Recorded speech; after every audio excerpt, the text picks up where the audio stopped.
there's a brilliant leader by the name of David Marquet, who wrote a book called Turn the Ship Around. And he had an experience as a submarine captain on the USS Santa Fe, where he realized that as much as he knew about submarining, he'd been a submariner his whole career, that put on this new submarine, he learned the hard way that he actually didn't know how the submarine worked. He made an order that nobody knew how to do it because that didn't exist on that sub. And so he realized he had no choice but to trust his people. And he went through this transformation as a leader of telling everybody what to do to allowing people to tell him what should be done. And I've learned a lot from him, and I highly recommend his book. And I've really learned that, which is, at the top of the organization, as David says, the people have all the authority, the leaders have all the authority, but at the bottom they have all the context, right? And so you can't just push all the context up, you have to push the authority down. And so the responsibility of leadership is to train people, make sure that they have the skill set, help build their confidence that they have the confidence to do what needs to be done. Yeah. They have to have competence and confidence. Right. And that's your job. That's the only job of the leader. It's like a parent. Mm-hmm. Make sure they have competence and confidence. Make sure your kids get schooling and make sure that they believe in themselves. And then leave them, And so I've done the same thing. Instead of sort of showing people how I would do it, I want them to learn how it's done, and feel good about themselves, and then just however they do it is how they do it. Yeah. And the result is remarkable.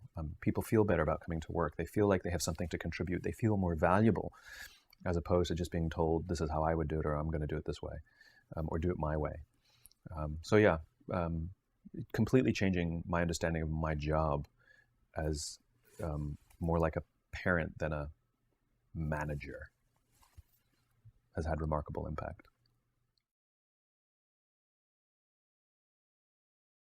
It's easy to pull things back. It's very hard to ramp things up.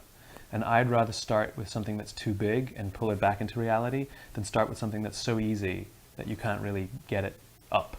For example, don't set your goals realistically, set them entirely unrealistically. I mean, shoot for 80 and be disappointed when you hit 70, as opposed to shooting for 20 and being ecstatic when you hit 21. We beat our goal. Yeah, but it was a very low goal. I think to be frustrated and achieving something rather than ecstatic and achieving less is a better way to live. Mm-hmm. Not to mention you achieve more. So I'm a great believer in that the greater good, like those things are like so big, they're ridiculous. I mean, like, my goal is 100-year goal is called world peace.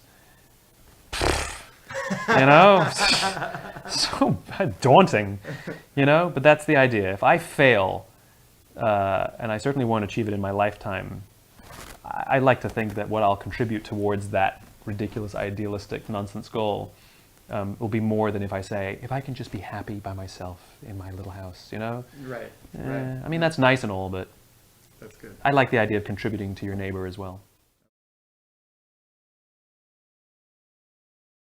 Speak to businesses and companies and leadership teams and employees and stuff. Without mentioning names, I don't want to put you on the spot, but have you gone and talked to a company that's been in trouble and then spoken to their team and then checked in on them after you've spoken to their leadership team? And what did that look like? Did you notice a noticeable change? Did they come to you and tell you that this has helped our organization out and our culture is much improved because of it? You mean, does my work? I mean, sure. Here's the problem with my stuff. You got to do it. And I'm not anybody's mom or dad. I'm not going to do it for you. And I have a very laissez-faire approach of it. I once had a client, this is a bunch of years ago, that said, "What guarantee do I have that your stuff will work?" To which my answer was, none. I'm giving you a tool. It's like a hammer. You can use it broadly or narrowly. You can build a table, you can build a house. It's the same tool. You can use it for marketing, you can use it to completely revitalize your entire culture. And even though I'm going to sell you the most beautiful hammer, I'm not going to guarantee the structural integrity of the house, right? It's your business. You want to ignore all my stuff? Ignore it. I don't care. And if your business collapses, you know what happens to me? Nothing. like, I don't mean to be cold about it. Like, of course I want the people I work with to do well, but it's not mine. It's theirs. And I take no emotional responsibility for the decisions they make. So yes, there are many people that I've had the pleasure of working with, some who worked for dysfunctional organizations, that went on the hard journey of completely changing the way they lead and completely revitalizing their culture, and it has great success. It's not because of me, it's because of them, right? At the same time, there are many people who came in like, what an amazing speech, and did nothing. You know, thanks, that was great, you know?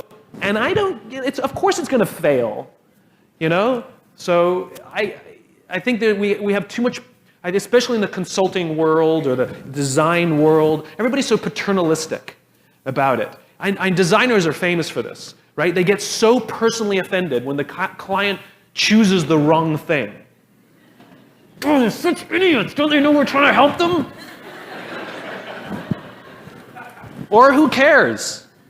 Like, it's their frickin' business, right? That's what you find. I've had that. Instead of arguing with somebody for them to make the right choice, because we genuinely want to help them, what I have found is if you push the accountability onto, because when we argue, we're taking accountability. This is better. This will help you. We're taking responsibility, accountability. But if we say, look, we've been doing this a bunch of years, we know more about design than you do, I'm telling you, for every reason that I can outline for you, why this will help you more. But if you don't want to do it, that's fine. It's your business. Do what you want.